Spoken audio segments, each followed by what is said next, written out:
మీ మోకాల నొప్పులకు ఎటువంటి సర్జరీ లేకుండా ఎపియాన్ పెయిన్ క్లినిక్ అందిస్తున్న అత్యాధునిక చికిత్స. నమస్తే, వెల్కమ్ టు సుమన్ టీవీ. ప్రస్తుతం మనతో పాటున్నారు ప్రముఖ మధుమేహ వైద్య నిపుణులు డాక్టర్ జి కిరణ్ గారు. వారితో మాట్లాడదాం. నమస్కారం డాక్టర్ గారు. నమస్తే అమ్మా. సమ్మర్ అనగానే చక్కగా పల్లెటూర్లకు వెళ్తే మనకు న్యాచురల్గా మనకు కనపడేవి ఏంటి అని అంటే పచ్చళ్ళు సార్ ప్రిపేర్ చేస్తూ ఉంటారు. అందులోని ఆవకాయ ఖచ్చితంగా ఈ టైంలో ప్రిపేర్ చేస్తుంటారు. మామిడికాయ పచ్చడి, టమాటో పచ్చడి, ఇవన్నీ.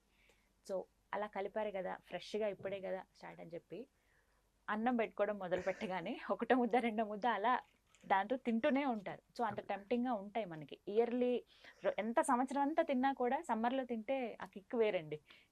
సో ఇలా తినటం అనేది ఎంతవరకు కరెక్ట్? పికిల్స్ అసలు ఎంత మోతాదులో తీసుకోవాలి? మరి ముఖ్యంగా మధుమేహం ఉన్నవాళ్ళు అంటే ఏం చెప్తారు డాక్టర్ గారు? ఓకే, హ్యాపీగా ఎంజాయ్ చేయండి. ఎప్పుడు కూడా మనము సంతోషంగా మీరు చేసే పనిని ఎప్పుడు మనం కాదనకూడదు. ఒకరి సంతోషాన్ని తగ్గించే హక్కు మనకు కూడా లేదు. సో ఎంజాయ్ చేయండి, తప్పేం లేదు. సో న్యాచురల్గా ఏంటంటే ఈ సమ్మర్లో ఈ పికిల్స్ మనం తింటుంటాం కదా. సమ్మర్ అంటేనే మనము ఉదయం 9:30 స్టార్ట్ అయితే సాయంత్రం 4:30 వరకు చెమట కంటిన్యూస్గా పట్టేది మనకి. చెమట అనేది వస్తూనే ఉంటుంది. మీరు ఇంట్లో ఉన్న ఫ్యాన్ కింద ఉన్నా కూడా చెమట వచ్చి అది ఆరిపోతూ ఉంటుంది, డ్రై అయిపోతూ ఉంటుంది, సరిపోదు అనమాట. సో ప్లస్ దీనికి తోడు వీళ్ళు మధ్యాహ్నం వాళ్ళ బయటికి వెళ్ళి రావటం, ఇంకేదన్నా కొంచెం టైం హాయిగా స్పెండ్ చేయటం. సో దీనివల్ల ఏమవుతుందంటే ఆ శారీరక శ్రమకి, ఆ వేసవిలో ఆ ఎండకి, ఆ పిక్కుల్లో వచ్చే ఆ రుచికి, అందులో ఉన్న కాస్త సాల్ట్కి సరిపోయేది. బట్ ఆ టేస్టు, ఆ ఫుడ్ ఎంజాయ్ చేయాలి మనం. ప్లస్ సమ్మర్లో ఇప్పుడు మనం బయటికి వెళ్ళకుండా ఆ వేడి అని చెప్పి ఇంట్లో కూర్చుంటున్నాం. పిల్లలు అందరం మనం కూర్చుంటున్నాం, ఒక ఏసీ పెట్టుకొని అందరూ అదే రూమ్లో కూర్చుంటున్నాం. కరెక్ట్. కాబట్టి ఏమవుతుందంటే వెయిట్ కూడా పెరుగుతున్నారండి. పొడుగు పెరగాల్సిన పిల్లలు సైడ్కి పెరుగుతున్నారు. అది మనం గ్రహించాలి. సో ఎందుకు తింటున్నాము, దానివల్ల మన బాడీకి వచ్చే లాభం ఏంటి? లేదు, ఖచ్చితంగా మనం ఇది ఎంజాయ్ చేయాలనుకున్నప్పుడు దానికి కావాల్సిన ఖర్చు కూడా పెట్టాలి. అందుకు ఒక లిమిట్లో తీసుకోండి. రైస్ అంటే ఇప్పుడు జనరల్గా అందరూ ఏమనుకుంటారు, వైట్ రైస్తో కలిపితేనే పికిల్ టేస్ట్ అనుకుంటారు. మీరు బ్రౌన్ రైస్తో కలపండి, ఇంకా అద్భుతంగా ఉంటుంది టేస్ట్. అదేవిధంగా మన చిరుధాన్యాలతో కూడా మనం అదే రైస్ని కలుపుకొని తీసుకోవచ్చు కదా. ప్లస్ రెండోది ఏంటి, పికిల్స్లో ఎలాగో సాల్ట్ ఉంటుంది కాబట్టి రైస్, కొంతమందికి రైస్లో కూడా ఉప్పు వేసే అలవాటు ఉంటుంది.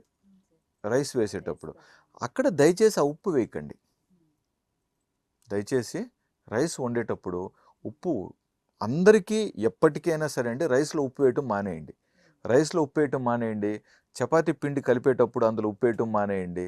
పుల్కాలు కానివ్వండి, రాగి కానివ్వండి, సజ్జ మనం జొన్న రొట్టెలు చేసుకుంటారు కదా, జొన్న రొట్టెల్లో కూడా కొంచెం ఉప్పు వేస్తారు కదా, వేటిల్లో కూడా ఉప్పు వేయటం మానేసేయండి. ఏం కాదండి, ఒక 2-3-4 డేస్ మీకు కొంచెం ఉప్పు తక్కువై చప్పగా అన్నట్టు అనిపిస్తుంది, కానీ 5th 6th డేకి మీకు అలవాటు అయిపోతుంది ఈ టేస్ట్. తర్వాత పొరపాటున ఎవరైనా లైట్గా ఉప్పు వేసిస్తే మనకు అయ్యో ఉప్పు ఎక్కువ పడింది అనే విషయం కూడా తెలిసిపోతుంది అక్కడ. ఒకవేళ వీటితో పాటు మనం ఎలాగో ఊరగాయలు ఇవి తింటున్నాం కాబట్టి కాంపెన్సేట్ అయిపోతుంది. మీరు ఊరగాయతో ఈరోజు ఎంజాయ్ చేయాలని డిసైడ్ అయినారు కాబట్టి పని కట్టుకొని మరీ ఇందులో ఉప్పు తీసేసేయండి, ఎంజాయ్ చేయండి. వీటితో పాటుగా సార్ పికిల్స్ అంటే ఓకే, ఫస్ట్ తినేసి వదిలేస్తాం. అండ్ ఈ సాంబార్లోకి మనకి మరీ ముఖ్యంగా ఈ వడియాలు చాలా మందికి అలవాటు ఉంది సార్. అవి లేకపోతే తినని వాళ్ళు చాలా మంది ఉన్నారు. ఎస్ అండి, మన సాంప్రదాయం అవన్నీ, మన సాంప్రదాయం ఫుడ్స్ అవి. సో ఈరోజు మనం వడియాలతో సాంబార్ ఎంజాయ్ చేస్తున్నామని తెలుసు కాబట్టి సాంబార్లో దయచేసి ఉప్పు తగ్గించండి. అదేవిధంగా రైస్లో ఉప్పు లేకుండా చూసుకోండి. వడియాలలో ఉండే ఉప్పు అడిగి సరిపోతుంది. ప్లస్ వడియాలు మనము ఇంట్లో పెట్టుకునే వడియాలలో ఉప్పు కాస్త తక్కువే ఉంటుందండి. మనము రెడీమేడ్ కొనే వాటిల్లో కొంచెం ఉప్పు ఎక్కువ ఉండే ప్రమాదం ఉంటుంది. నేను ప్రమాదం అనే పదాన్ని వాడతాను ఇక మీదట. ఉప్పు ఎక్కువ ఉంటుంది అన్ను, ఉప్పు ఎక్కువ ఉండే ప్రమాదం అని అనుకుందాం.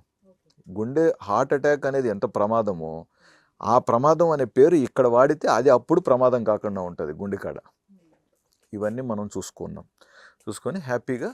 అండ్ వాటర్ కూడా ఇప్పుడు ఏమవుతుందంటే మనకు తెలియకుండానే ఎప్పుడైతే మనము ఈ కొంచెం సాల్టీ ఫుడ్స్ తింటామో దాహం కూడా వస్తుంది. సో దాహానికి మళ్ళీ వాటర్ తాగాలి మనం. దాహానికి వాటర్ తాగాలి.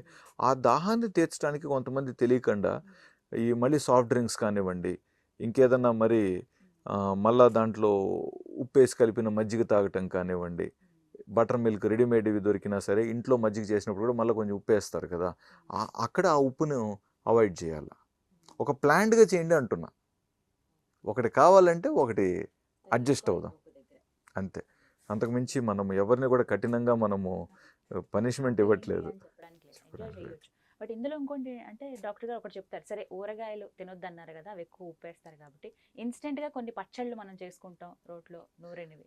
సో ఇవి ఎంతవరకు యాక్సెప్టబుల్ అండి? హ్యాపీగా మీరు డెఫినెట్గా పచ్చళ్ళు ఎంజాయ్ చేయండి. ఇప్పుడు మనకు కొబ్బరి పచ్చడి కానివ్వండి, పల్లీలతో కానివ్వండి, అదేవిధంగా పచ్చి మామిడికాయతో కానివ్వండి, చాలా మంచివి ఇవి, చాలా బాగుంటాయి. అండ్ ఇవి ఒక 2-3 డేస్ ఉంటాయి మ్యాక్సిమం కదా, 1 or 2 డేస్ ఉంటాయి అన్నమాట. సో వీటిలో కొంచెం ఉప్పు తక్కువ వేసినా కూడా ఇబ్బంది ఏం లేదు. సో హ్యాపీగా ఈ పచ్చళ్ళు మీరు ఎంజాయ్ చేయొచ్చు, దేనికి ప్రాబ్లం లేదండి. బట్ అవగాహనతో తినండి అంటున్నాం మనం.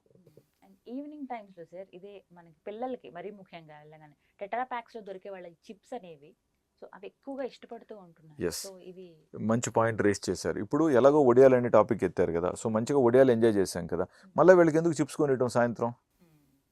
వాటి మీద కొంచెం ఉప్పు కారం జల్లి చేస్తే సరిదిద్దుకోండి. taste వస్తుందేమో సార్. లేదండి. సో ఒడియాలుగా హ్యాపీగా యూస్ చేద్దాం. సో ఒడియాలతో మనం ఈరోజు ఎంజాయ్ చేయాలనుకున్నప్పుడు ఆ సాంబార్లో కానివ్వండి, ఆ పప్పులో కానివ్వండి, ఆ రైస్లో కానివ్వండి, సాల్ట్ వేయకుండా ట్రై చేయండి గుర్తుపెట్టుకొని. తర్వాత మనము ఎలాగో ఈ మామిడి పచ్చి కాయలు కూడా మనం కట్ చేసుకొని తింటాం, దాని మీద కూడా కొంచెం మళ్ళీ ఉప్పు కారం ఎలాగో చల్లుకోబోతాం మనం. సో మనకు తెలియకుండానే ఉప్పు అన్ని రూపాలలో మనకు అందుతోంది. కాబట్టి మనం గుర్తుపెట్టుకొని ఎక్కడెక్కడ అవాయిడ్ చేయాలనుకుంటామో అక్కడ ఉప్పును మాత్రం మనం అవాయిడ్ చేద్దాం. అండ్ ఉప్పుతో పాటు ఈ షుగర్ని ఎక్కువగా మనము యూస్ చేయకుండా, షుగర్ లేని వాళ్ళు అయితే, షుగర్ లేని వాళ్ళు షుగర్ని డెఫినెట్గా అవాయిడ్ చేసేస్తే అప్పుడు మనకు తినాల్సినటివి మనం ఎంజాయ్ చేస్తాం. ఈ ఆర్టిఫిషియల్గా ఉండేటివి మనం అవాయిడ్ చేసినట్లయితే న్యాచురల్ ఫుడ్స్ ఎక్కువగా మనం ఎంజాయ్ చేయగలుగుతాం. సో ఎక్కువగా అంటే ఈ సమ్మర్ లో కాబట్టి కనిపించేవి అవే సార్, ఎక్కువగా మనం చూసేది అవే. చాలా మంది ఏంటంటే అమ్మ వాళ్ళు కూడా తీసుకొచ్చి వెంటనే ఇచ్చేస్తూ ఉంటారు మనకి, సో అవి తగ్గిస్తేనే మంచిది అంటారా? వీటి సమ్మర్లో మనకు దొరికేటివి కొన్ని మీరు ఎంజాయ్ చేయండి, సమ్మర్లో దొరికేటివి ఎంజాయ్ చేయండి. బట్ మిగతా టైమ్స్లో ఉండే వాటివి ఇక్కడ కాంప్రమైజ్ చేయండి. అంటే కొంచెం ఎక్కడ తగ్గించాలో ఎక్కడ పెంచాలో తెలుసుకోవాలంటారు మీరు. Right. Thank you so much doctor గారు. నమస్తే అండి.